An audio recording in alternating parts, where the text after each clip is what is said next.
ناظرین، آپ دیکھ رہے ہیں ایئر اکیڈمی چینل۔ بیان کیا ان سے عطا بن یسار نے اور ان سے ابو سعید خدری رضی اللہ عنہ نے کہ رسول اللہ صلی اللہ علیہ وسلم ممبر پر تشریف لائے اور فرمایا، میرے بعد تم پر دنیا کی جو برکتیں کھول دی جائیں گی، میں تمہارے بارے میں ان سے ڈر رہا ہوں کہ کہیں تم ان میں مبتلا نہ ہو جاؤ۔ اس کے بعد آپ نے دنیا کی رنگینیوں کا ذکر فرمایا۔ پہلے دنیا کی برکات کا ذکر کیا، پھر اس کی رنگینیوں کو بیان فرمایا۔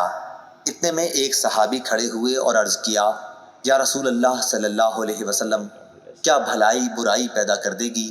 آپ اس پر تھوڑی دیر کے لیے خاموش ہو گئے۔ ہم نے سمجھا کہ آپ صلی اللہ علیہ وسلم پر وحی نازل ہو رہی ہے۔ سب لوگ خاموش ہو گئے جیسے ان کے سروں پر پرندے ہوں۔ اس کے بعد آپ نے چہرے مبارک سے پسینہ صاف کیا اور دریافت فرمایا، سوال کرنے والا کہاں ہے؟ کیا یہ بھی مال اور دنیا کی برکات خیر ہے؟ 3 مرتبہ آپ نے یہی جملہ دہرایا، پھر فرمایا، دیکھو بہار کے موسم میں جب ہری گھاس پیدا ہوتی ہے، وہ جانور کو مار ڈالتی ہے یا مرنے کے قریب کر دیتی ہے، مگر وہ جانور بچ جاتا ہے جو ہری ہری دوب چرتا ہے، کوکھیں بھرتے ہی سورج کے سامنے جا کھڑا ہوتا ہے، لید گوبر پیشاب کرتا ہے، پھر اس کے ہضم ہو جانے کے بعد اور چرتا ہے۔ اسی طرح یہ مال بھی ہرا بھرا اور شیریں ہے، اور مسلمان کا وہ مال کتنا عمدہ ہے جسے اس نے حلال طریقوں سے جمع کیا ہو اور پھر اسے اللہ کے راستے میں جہاد کے لیے، یتیموں کے لیے اور مسکینوں کے لیے وقف کر دیا ہو۔ لیکن جو شخص ناجائز طریقوں سے جمع کرتا ہے تو وہ ایک ایسا کھانے والا ہے جو کبھی آسودہ نہیں ہوتا، اور وہ مال قیامت کے دن اس کے خلاف گواہ بن کر آئے گا۔ صحیح بخاری حدیث نمبر 2842۔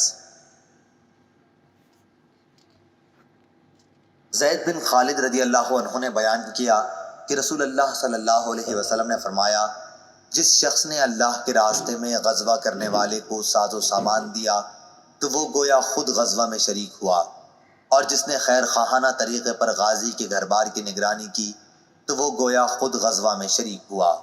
صحیح بخاری حدیث نمبر 2843۔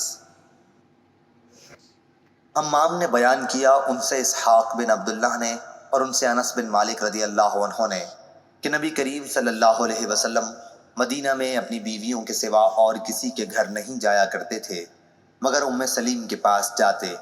حضرت صلی اللہ علیہ وسلم سے جب اس کے متعلق پوچھا گیا تو آپ نے فرمایا کہ مجھے اس پر رحم آتا ہے، اس کا بھائی حرام بن ملحان رضی اللہ عنہ میرے کام میں شہید کر دیا گیا۔ صحیح بخاری حدیث نمبر 2844۔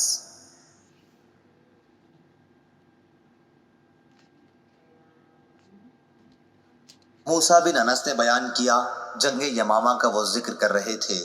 بیان کیا کہ انس بن مالک رضی اللہ عنہ ثابت بن قیس رضی اللہ عنہ کے یہاں گئے۔ انہوں نے اپنی ران کھول رکھی تھی اور خوشبو لگا رہے تھے۔ انس رضی اللہ عنہ نے کہا، چچا اب تک آپ جنگ میں کیوں تشریف نہیں لائے؟ انہوں نے جواب دیا کہ بیٹے ابھی آتا ہوں، اور وہ پھر خوشبو لگانے لگے، پھر کفن پہن کر تشریف لائے اور بیٹھ گئے۔ مراد صف میں شرکت سے ہے۔ انس رضی اللہ عنہ نے گفتگو کرتے ہوئے مسلمانوں کی طرف سے کچھ کمزوری کے آثار کا ذکر کیا تو انہوں نے فرمایا کہ ہمارے سامنے سے ہٹ جاؤ تاکہ ہم کافروں سے دست بدست لڑیں۔ رسول اللہ صلی اللہ علیہ وسلم کے ساتھ ہم ایسا کبھی نہیں کرتے تھے، یعنی پہلی صف کے لوگ ڈٹ کر لڑتے تھے، کمزوری کا ہرگز مظاہرہ نہیں ہونے دیتے تھے۔ تم نے اپنے دشمنوں کو بہت بری چیز کا عادی بنا دیا ہے۔ تم جنگ کے موقع پر پیچھے ہٹ گئے، وہ حملہ کرنے لگے۔ اس حدیث کو حماد نے ثابت سے اور انہوں نے انس رضی اللہ عنہ سے روایت کیا۔ صحیح بخاری حدیث نمبر 2845۔